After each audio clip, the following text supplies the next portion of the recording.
In each week of training for the Coburg 24 hour, I'm going to include an interval session. Why run fast when training for a race? Let's run really slow. The format of this session is pretty simple. Warm up for 15 to 25 minutes, run 6 times 3 minutes hard, 2 minutes jog easy, and then cool down for another 10 to 25 minutes. The warm up begins with super easy running that I gradually build up the pace as my body feels ready to do it.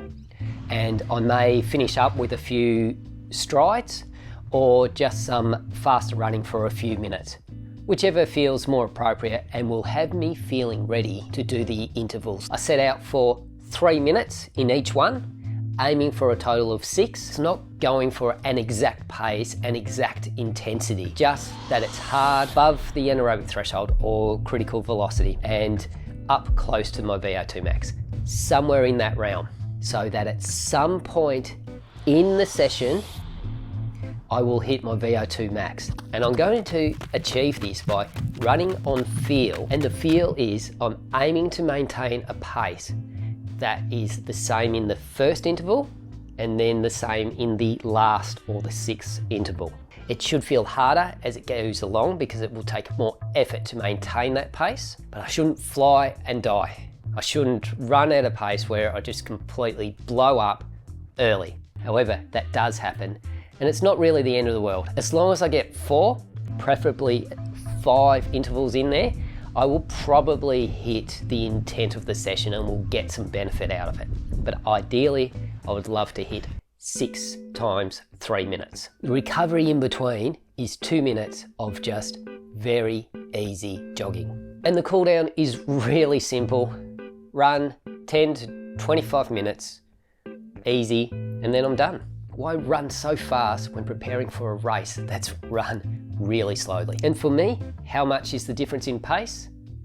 Well, if I look at it, in the 24-hour race, I'll be running somewhere like about 6:40 per K to as slow as 7 minutes per K, and maybe even slower if things don't quite go to plan. But the intervals themselves, for me, at my fitness level, will be about 4 minutes per K. So we can say they are 3 minutes per kilometre faster in the intervals than I will be doing on race day. And the further away my top end is, well, hopefully the easier this bottom end or low intensity training feels. I guess I've got more room for error when it comes to race day. But also on feel, I find when I've got a bank of period of time of doing some good fast running, all my running just feels better. I feel smoother, feels nicer, I've got a bit more snap in my stride.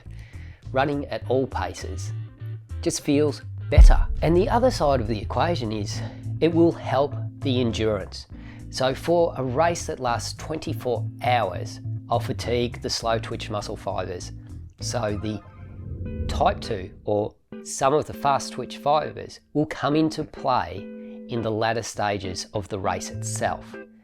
And I can either train them by doing really, really long runs where I fatigue and get forced to recruit those faster twitch fibers at slower paces. But the recovery cost of that type of running is big, and I'll need a few days to recovery. And the density of my good training, well, it gets reduced and spreads out too much. Or I can train those fiber types with fast running where they get recruited earlier. At the moment with these 3-minute intervals, I'm finding that I'm feeling more invigorated, all my running feels better, the slower running feels snappier, more efficient. Plus, it's just fun to run faster. I'm not feeling absolutely wasted from these sessions. I'm feeling good. But of course, there's no magic session. Everyone responds to training a bit differently. These intervals right now is a way that I can incorporate high intensity running that is having an obvious improvement in my training, that isn't leaving me too tired, too fatigued, and allows me to still get in my long runs. So hopefully I can have a great day come race day. Include some high intensity training when training for ultra distance events. Thanks runners. Keep on running.